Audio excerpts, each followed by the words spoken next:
ডাকাত বলছে তোকে হত্যা করব, তারপরে তোর মাল নিয়ে বাড়িতে যাব। বলছে যা করিস করিস, কোনো আপত্তি নাই, কিন্তু আমাকে 2 রাকাত পড়তে দে। বলছে পুরাণে এই লাশগুলো তোর মতো পড়ছিল, নামাজ কাউকে আমার হাত থেকে বাঁচাইতে পারে নাই। তো 2 রাকাত পড়ার পরে যখন ভয়ে ভয়ে ডান দিকে প্রথম সালাম ফিরাইতেছিলেন, তো দেখছেন এক সুদর্শন যুবক খোলা তরবারি হাতে দাঁড়ায় আছে। চেহারার থেকে চাঁদের চেয়েও বেশি আলো ঝলকায়া পড়তেছে। বাম দিকে সালাম ফিরে তাড়াতাড়ি জিজ্ঞাসা করছে তুমি কে? বলছে আশ্চর্যের বিষয়, ডাইকা আনলা নিজে আবার জিজ্ঞাসা করো তুমি কে? তুমিই তো ডাইকা আনলা, তুমি জিজ্ঞেস করতেছো তুমি কে? তাইলে শোনো আমি কে। তুমি যখন চিৎকার দিছিলা ইয়া মুগিস আগিসনি, প্রথম চিৎকারে সমস্ত আকাশের ভিতরে ছুটাছুটি শুরু হয়ে গেছে। ফেরেশতাদের মাঝে যে কোনো বিপদগ্রস্তের আওয়াজ হবে, আল্লাহ অনুমতি দিতে দেরি, আমরা ঝাঁপায়া পড়তে দেরি করব না। তা আল্লাহ আমাকে নির্বাচিত করছিল। তখন আমি 4র্থ আকাশে ছিলাম।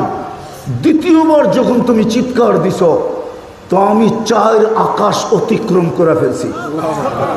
তৃতীয়বার যখন তুমি চিৎকার দিছ ইয়া মুগিস আগিসনি বইলা, তো আমি তোমার পাশে আইসা তোমার দুশ্মনকে জাহান্নামে পৌঁছায় দিছি।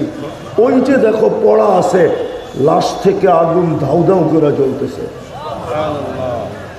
বলছে এটা আমার বিশেষত্ব?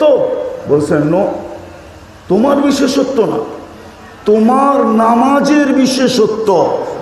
তোমার মতো নামাজ যে কিয়ামতের সকাল পর্যন্ত উপহার দিবে, ওর জন্য আমি কিয়ামতের সকাল পর্যন্ত বেঁচে থাকব।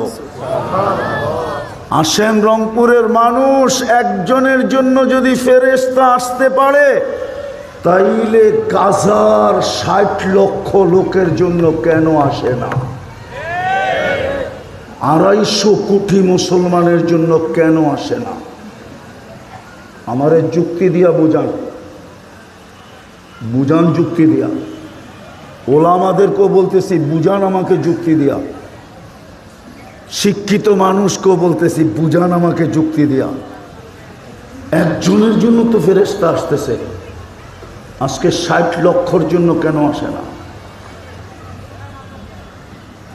আরো ওই জমিনের জন্য আসে না যেই জমিনের প্রত্যেকটা বালুর কণায় বরকত মিশ্রিত। কোরআন বলে বারাকনা হাওলা, ফিলিস্তিনের প্রত্যেকটা বালুর কণার সাথে বরকত মিশ্রিত। ওই জমিনের জন্য কেন আসে না? ওই জমিনের জন্য যে আসে না কেন, যেখানে ইব্রাহিম আলাইহিস সালাম নিজে এখনো শায়িত ঘুমায়, যেখানে এখনো ঘুমাইতেছেন, ওয়াদি খলিল ফিলিস্তিনে। চিনেন ওয়াদি খলিল?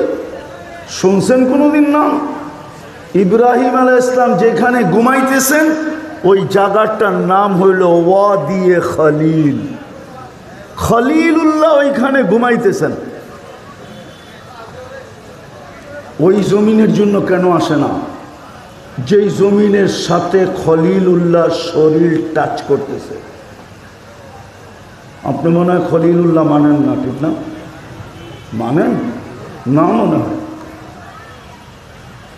আচ্ছা খলিলুল্লাহ রাখলাম, একটু দূরেই তো কালিমুল্লাহ ঘুমাইতেছে, মুসা কালিমুল্লাহ। ওই জমিনের জন্য ফেরেশতা আসে না কেন? আচ্ছা এটাও বাদ দিলাম, 2 জনের মধ্যখানে তো 70 জন নবীর কবর চিহ্নিত এখনো আছে।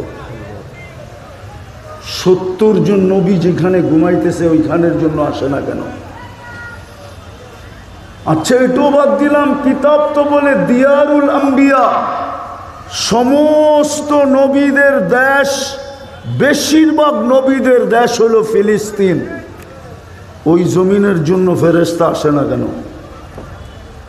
আচ্ছা এটাও বাদ দিলাম, একটা একটা করে বাদ দিতেছি, এটাও বাদ। যেইখানে দোজাহানের বাদশাহ সশরীরে পা রাখলেন মেরাজের রাত্রে, সশরীরে যেখানে মুহাম্মদুর রাসূলুল্লাহ সাল্লাল্লাহু আলাইহি ওয়াসাল্লাম পা রাখলেন, পা যার হাতের ছোঁয়া লাগলে আর দুনিয়ার আগুন সুতা পড়াইতে পারে না, যেই জমিনে উনি পা রাখলেন, পা, ওই জমিনে ফেরেশতা আসে না কেন? যেইখানে উনি ইমামতি করলেন ওইখানে কেন আসে না? উনি তো ওইখানে ইমামতি করলেন, নামাজ পড়াইলেন, ভুল বলতেছি? যেই রাত্রে ১৬ লক্ষ নবী সশরীরে বাইতুল মুকাদ্দাসে সম্মেলনে অংশগ্রহণ করছেন, ১৬ লক্ষ নবীদের পা সশরীরে যেইখানে লাগছে, সশরীরে লাগছে, ওই জমিনের জন্য ফেরেশতা আসে না কেন? আমি তো চোখে দেখা বলতেছি, আমি তো 14 বৎসর আগে ফিলিস্তিন গেছি, এখন 15 বৎসর চলতেছে। আমি তো চোখে দেখা বলতেছি আপনাদেরকে, এগুলা কিতাব থেকে না। কিতাব থেকে বললে কেউ বলবে জয়ীফ না কবি। আমি কিতাব রাখলাম, চোখ দেখে চোখে দেখা বলতেছি। ফেরেশতা আসে না কেন? কেন ফেরেশতা আসে না? 1 বৎসর 1.5 বৎসরের উপর হইল, কেন আসে না?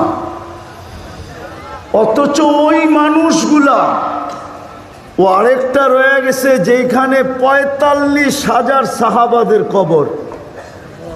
কত কত চিনেন সাহাবা না চিনেন না? আরে চিনেন সাহাবা কাদেরকে বলে? উম্মত সাহাবাও চিনে না। শুধু এতটুক ছিলেন, কুল্লুন ওয়াদাল্লাহুল হুসনা, যাদেরকে কোরআন বলে প্রত্যেকের সাথে আল্লাহর জান্নাতের অঙ্গীকার, যারা সব জান্নাতি আল্লাহ গ্রান্টি দিছে, তাদের কবর হলো 45,000। ওই জমিনে কেন ফেরেশতা আসে না? কেন আসে না? অথচ সব বন্ধুর ভাষায় কথা বলে। ফিলিস্তিন তো আরব, বন্ধুর ভাষায়, বন্ধুর ভাষায়, বন্ধুর ভাষা কি? আরবি ভাষায় কথা বলে। যারা কোরআনের ভাষায় কথা বলে, যারা জান্নাতের ভাষায় কথা বলে, কেন ফেরেশতা আসে না? 250 কোটি মুসলমান সারা দুনিয়ায়, মুসলমান এত নির্যাতিত কেন? এত নিষ্পেষিত কেন? এত ঘৃণিত কেন? এত অবহেলিত কেন? এত দীক্ষিত কেন? এত বঞ্চিত কেন? এত অপছন্দনীয় কেন?